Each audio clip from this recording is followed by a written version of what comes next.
Today I'm in London with Dr. Mohammed Tahir-ul-Qadri, who's an influential Muslim cleric from Pakistan, who's just issued a fatwa against terrorism. Dr. Qadri, thank you very much for talking to us today. Now, here in the UK, we mostly know the word fatwa from the one that was issued against Salman Rushdie, for example, following his book, The Satanic Verses. Could you explain what a fatwa actually is? Fatwa literally means decree and ruling. And this has a very significant place in the sources of Islamic laws and Islamic rulings. Why are you doing this now? Why, for example, didn't you issue this fatwa after the 9/11 incident, for example? This is a good question. I normally never issue fatwa. But now I felt this was a time because the terrorism as a wave became much stronger than earlier in Pakistan and that part of the world last year, when the terrorists started slaughtering the people. The terrorists started even killing the people, then taking their dead bodies out of their graves, and they hanged on the trees, and they started bombing everywhere. So the wave became strong, and they captured a particular areas, the Dir and Sawat, and they took over. And then Pakistan military started and opened very strong operation against them. This was last year. And at that time I found many scholars and many preachers, even many political leaders, religious political leaders, I found them silent on this act of brutality committed by the terrorists. Can we talk in a bit more detail about what you say in the fatwa? It's a long document, but nowhere in it, as far as we've seen, does it mention jihad, holy war. Why doesn't it? Why did you miss that out? I have concentrated only on the subject of terrorism, but I have mentioned in my book categorically that this act of terrorism is not jihad. So in fact, terrorism can't be considered as a part of holy war? Absolutely not. Let me tell, the holy war is also a wrong translation. That is wrong translation, I would declare, and I think you would be the means to communicate this message first time to the world. And its meaning is struggle.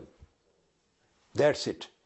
The word war is not included in the origin and in the format and in the meaning and implication of word jihad.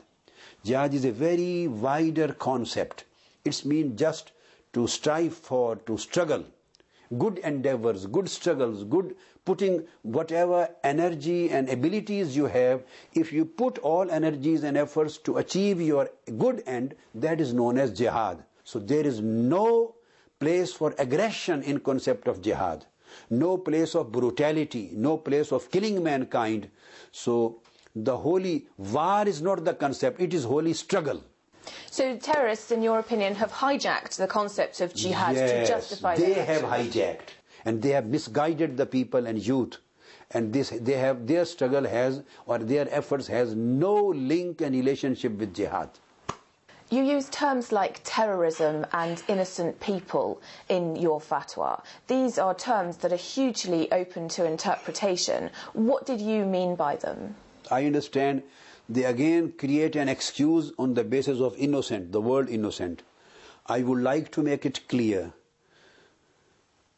In case of killing or non-killing, the word innocent has never been used in Quran.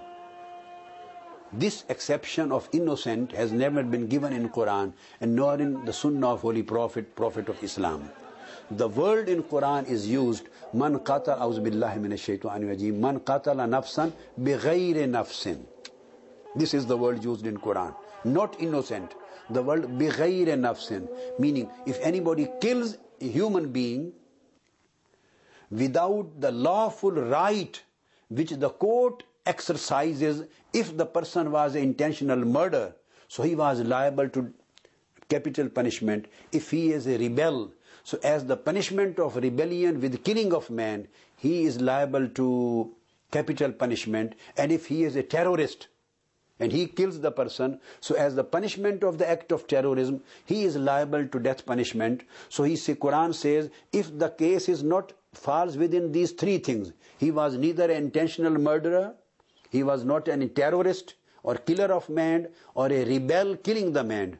So if anybody kills any person who does not fall within these three categories, so the whole world after this, that is the innocent people. All peaceful populations, all men, non-combatants, those who are not fighting with you one-to-one in the battlefield, then everybody has a right to kill one another in the battlefield. So everybody who is non-combatant and was not liable to death of punishment through death through the court, due course of law.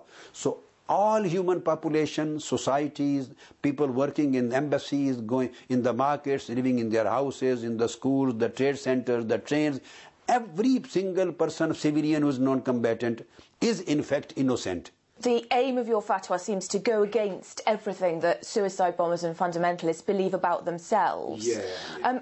Who's it aimed at, and what effect do you think it will have? Thousands and millions of youngsters, those who are not potential extremists, but they are available. But somebody and the people who are wrongdoer or who are always behind the youth, they can trap them and they can put wrong ideologies in their minds, and they can misguide them by using the wrong meanings of this terminology. First of all, this will affect them. They would be clear and they would be never, you can say, kidnapped by the terrorist people. Secondly, thousands of those youth and people who have not been totally brainwashed and who has not become suicide bombers yet, but they are on the same track. They are going on the same road. They are going forward. They are not yet achieved that station, but they are on the same lines. They have become conservative. They are living an isolated life. They believe in isolation. They are not getting integrated. And they have some hatreds developing in their minds, which have these things which have tendency to lead them towards radicalism and then terrorism. These thousands and thousands of youth will stop. And I hope, inshallah, I say, by grace of Almighty God, nobody in the whole Muslim world would be in a position to rebut it. They can disagree with me just in slogans. I can't say with surety about those who are already brainwashed and they are little in number, but much larger in number. Thousands are waiting behind to enter that peace. At least this will stop them, and in future this will have the youth of the Muslim Ummah to be kidnapped towards that side. This will give a very, very big effect on Islam and humanity. And let's talk about what's increasingly becoming known as Islamophobia, particularly in Europe. Geert Wilders, who's a Dutch politician, he's made a film which says that the Quran is a fascist book. What would you say to him? I think if these are the same kind of activities which not Osama and Taliban, but their supporters and their well-wishers are doing about Islam against non-Muslims. If in Western world some people start doing the same kind of thing, it will not help in development of the peace process.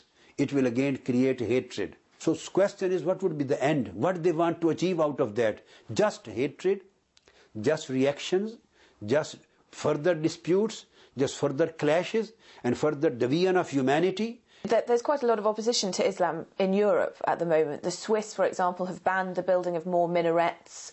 France is talking about banning the burqa. Do you think that Europe is ready to accept Islam? The best solution for peaceful atmosphere for the mankind is multiculturalism.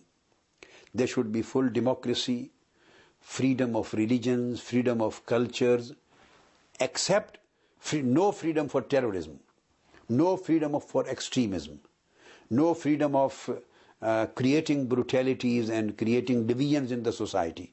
The first Islamic society and state created by Prophet Muhammad, Prophet of Islam, in Medina was a multicultural society. He started this society and state from an alliance with Jews and Christians and their allied tribes. And their local customs, their cultures, their traditions, their religions and their customary laws were given guaranteed protection. Everybody would live So Quran says, Lakum dinukum waliya deen. This is a very full-fledged surah on freedom of religion in 30th part of Quran. And I'm quoting just the last verse. The full surah is on freedom of religion. Quran says, Lakum dinukum waliya deen. Holy Prophet declared, you are free in your religion and we are free in our religion.